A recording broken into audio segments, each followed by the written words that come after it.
अक्टूबर से लेकर नवंबर दिसंबर तक दिल्ली एनसीआर की हवा काफ़ी प्रदूषित हो जाती है।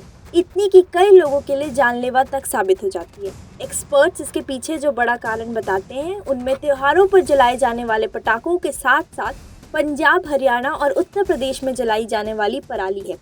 62 देशों ने पराली को बनाया फायदे का सौदा।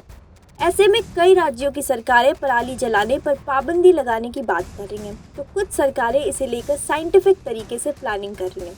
लेकिन दुनिया में कई देश ऐसे भी हैं जो पराली को अपने लिए फायदे में तब्दील कर चुके हैं। उसमें जापान, चीन सहित दुनिया के 62 देश शामिल हैं। अब सबसे पहले जानिए क्या है पराली। दरअसल धान की फसल की कटाई के दौरान किसान जड़ से ऊपर का कुछ हिस्सा छोड़ देते हैं।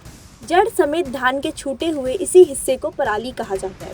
किसान नई फसल के लिए खाली खेत तैयार करने के लिए पराली में आग लगा देते हैं।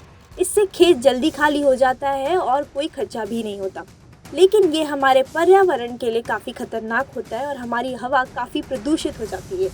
ये लोगों के स्वास्थ्य के लिए भी काफ़ी खतरनाक साबित हो सकता है। एक्सपर्ट्स के मुताबिक 1 टन पराली को जलाने पर करीब 1500 kilogram carbon dioxide, 3 kilogram particulate matter और 60 किलोग्राम कार्बन मोनोऑक्साइड का उत्सर्जन होता है। कई तरह की होती है बीमारी। कार्बन डाइऑक्साइड, पार्टिकुलेट मैटर और कार्बन मोनोऑक्साइड जैसी गैसों के कारण लोगों को सबसे ज़्यादा फेफड़ों, दिल और आँखों से जुड़ी समस्याएं होती हैं। इसकी वजह से साइनस ट्रिगर होना, अस्थमा का बढ़ना समेत कैंसर जैसी गंभीर बीमारियां तक हो सकती हैं। ये देश करते हैं धान की खेती। भारत ही नहीं, हमारे पड़ोसी देश चीन व बांग्लादेश और इंडोनेशिया भी धान की खेती जमकर करते हैं। अब ये सवाल उठता है कि सभी देश पराली की समस्या से कैसे निपट रहे हैं, क्योंकि भारत और पाकिस्तान को छोड़कर बाकी किसी देश से इससे प्रदूषण की शिकायतें सुनने में नहीं आती हैं। चीन 20 साल से पराली पर कर रहा काम।